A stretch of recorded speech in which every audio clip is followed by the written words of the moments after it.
Alafé Wakili, fondateur et directeur de publication de Quotidien, L'Intelligent d'Abidjan, est l'invité de cette nouvelle édition de l'Interview. Il aborde avec nous les défis politiques et socio-économiques de la Côte d'Ivoire. Monsieur Alafé, bienvenue sur Africa 24. Merci de nous recevoir. La Côte d'Ivoire entame une phase cruciale de son histoire, notamment l'élection présidentielle de ce 25 octobre. En tant qu'observateur, quelle stratégie pour garantir des élections justes et apaisées par les différentes parties? La stratégie, c'est la responsabilité et la vigilance de toutes les parties. On a la commission électorale indépendante qui est chargée de l'aspect opérationnel.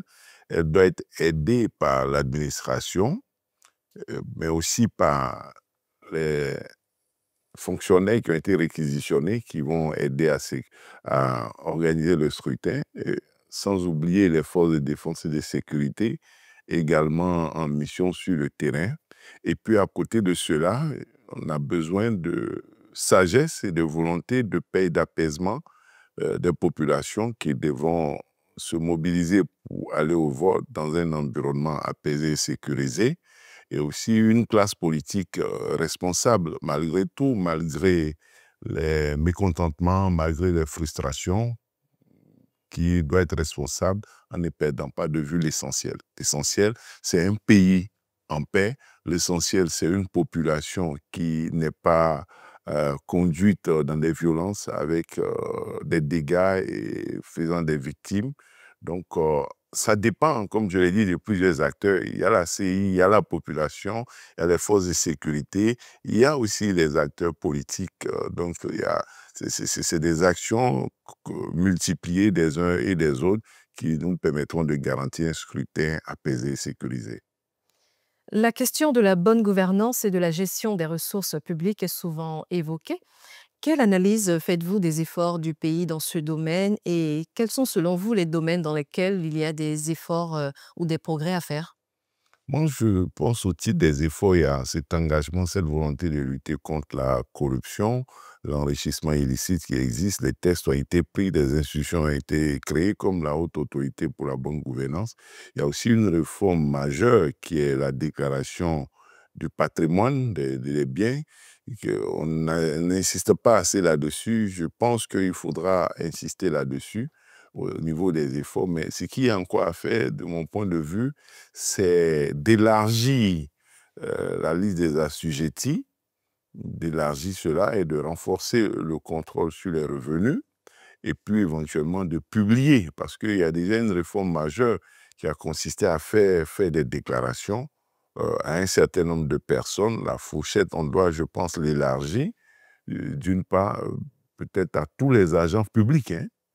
Il faut y songer à tous les agents publics, pas seulement à une catégorie, à une certaine élite, mais à tous les agents publics et mutuellement, à un moment donné, à tous les acteurs politiques. Donc, non seulement assujettis à la déclaration, mais pour l'élite, obtenir que le patrimoine soit rendu public, que ce soit publié. Ça, de mon point de vue, voici les efforts à faire. Si les choses avancent à ce niveau-là, je crois que en termes de bonne gouvernance et d'amélioration des pratiques et d'une meilleure gestion des ressources publiques, on aura beaucoup d'avancées. Et en tant que directeur de publication de l'Intelligent d'Abidjan, quel rôle primordial devraient jouer les médias dans ce processus électoral en Côte d'Ivoire? Un grand rôle. Et d'ailleurs, dans ce cadre-là, je pense que vous étiez avec nous. Ensemble, on a fait cet événement avec la certification que nous avons obtenue. Nous pensons que les médias ont un grand rôle à jouer. C'est leur rôle de tous les jours, hein, rendre compte des faits de façon transparente, et puis de façon juste, de façon objective et de façon équitable. Et c'est un rôle de tous les jours, c'est un rôle quotidien. Dans la période électorale, c'est un rôle qui est le même, mais qui doit être exercé et observé avec davantage de vigilance et de rigueur. Pour moi, il n'y a pas de recette miracle. Il n'y a pas un journalisme en période électorale, il n'y a pas un journalisme pour les élections. C'est le journalisme de tous les jours tel qu'il se pratique, mais avec davantage de mobilisation, davantage de concentration dans l'application et le respect des règles. Cela signifie que nous ne devons pas mentir, cela signifie que nous ne devons pas inciter à la haine, cela signifie que nous ne devons pas inciter à la violence, cela signifie que nous devons équilibrer l'information, nous devons donner des informations sourcées et ne pas prêter le flanc aux fake news, à la désinformation. C'est un rôle qui est accru en période électorale, mais en réalité, c'est une mission, c'est un rôle de tous les jours. Effectivement. La Côte d'Ivoire a connu en 2024 une croissance des investissements directs étrangers de 3,8 milliards de dollars. Cependant, certains observateurs pointent du doigt la question de la dépendance et de la durabilité de cette croissance. Quelles sont selon vous les perspectives à long terme en matière d'investissement étranger et quel rôle devrait jouer l'État ivoirien pour garantir des investissements qui bénéficient à l'ensemble de la population? Bon, d'abord, oui, l'investissement direct étranger. Quand vous donnez le chiffre 3,8 milliards, c'est ça, environ 4 milliards. Bon, quand on convertit en francs CFA, on est à environ 2000 milliards. Bon, ça peut paraître élevé, mais un pays qui a un budget pour 2026 de 17 000 milliards, un pays qui a un PIB qu'on peut arrondir peut-être à 40, 50 000 milliards, il est évident que investir, investir 2000 milliards une année, vous voyez que ça fait, quand on calcule, ça fait, bon, je sais pas, la part dans le PIB, ça fait à peine 10 milliards, 10%. C'est bon à prendre 10-15%, c'est bon à prendre, il faut le saluer, mais on voit bien que autant c'est important, autant ce n'est pas cela qui fait. C'est un facteur de la croissance ivoirienne et le PIB, c'est ce qui est produit localement et vous voyez bien déjà que cette part dans le PIB n'est que d'environ 5 à 10%.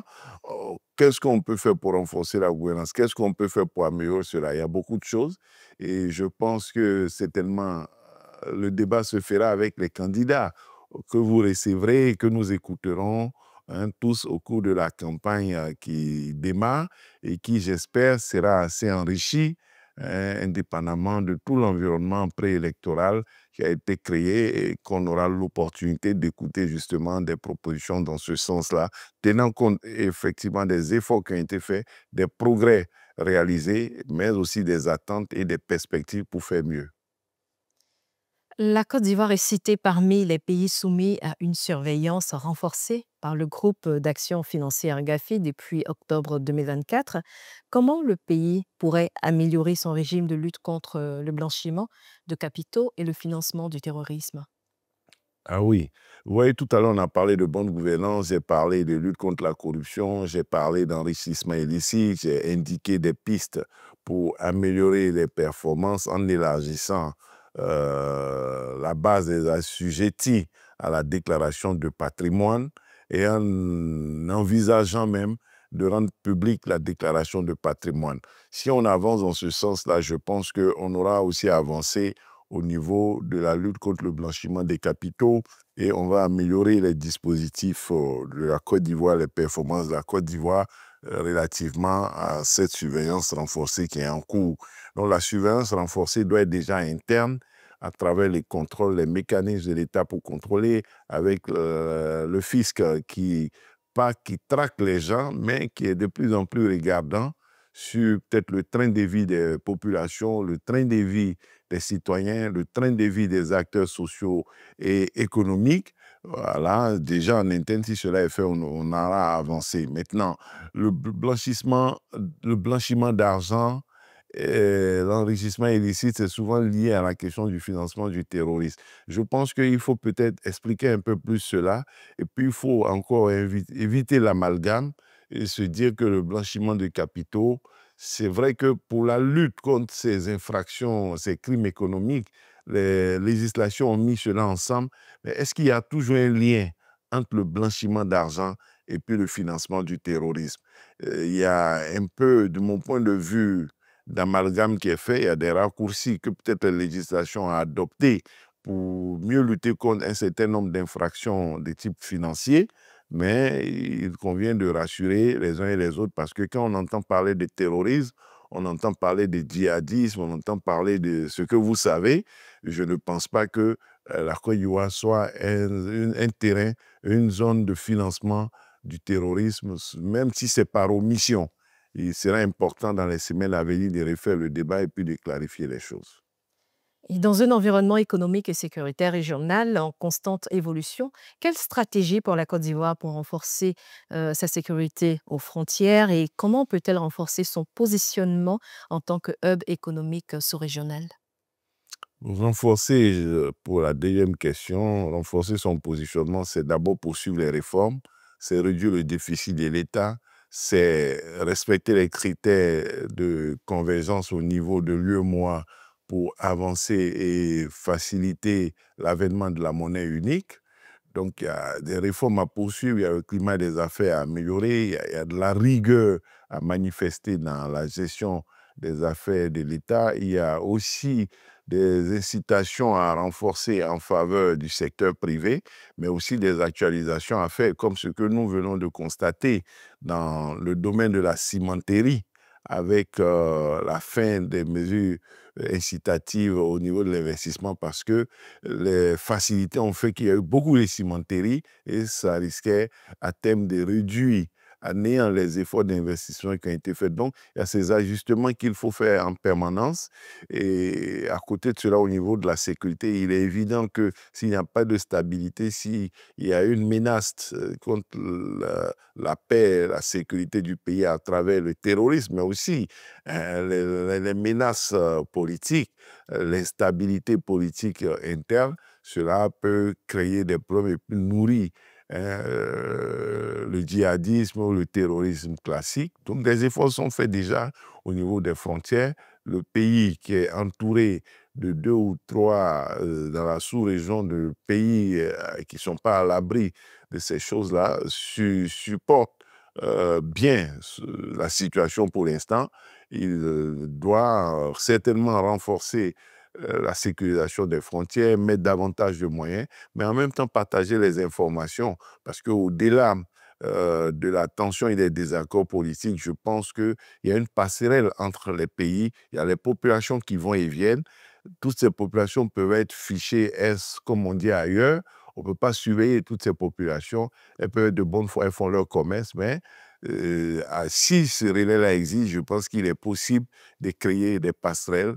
À défaut d'un téléphone rouge entre les pays frontaliers, il est possible de maintenir des dispositifs d'un partage minimal d'informations à même de lutter contre l'insécurité à nos frontières. Alafi Wakili, fondateur et directeur du quotidien L'intelligent d'Abidjan, merci d'avoir répondu aux questions d'Africa 24. Toujours un plaisir d'être avec Africa 24, un média partenaire avec qui nous sommes depuis plusieurs années, à qui nous souhaitons une bonne couverture de l'élection présidentielle en Côte d'Ivoire, dans la paix et puis dans la fraternité. Merci à tous d'avoir suivi cette édition spéciale de l'interview. Retrouvez l'intégralité de cet entretien sur MyAfrica 24 et sur tous nos supports.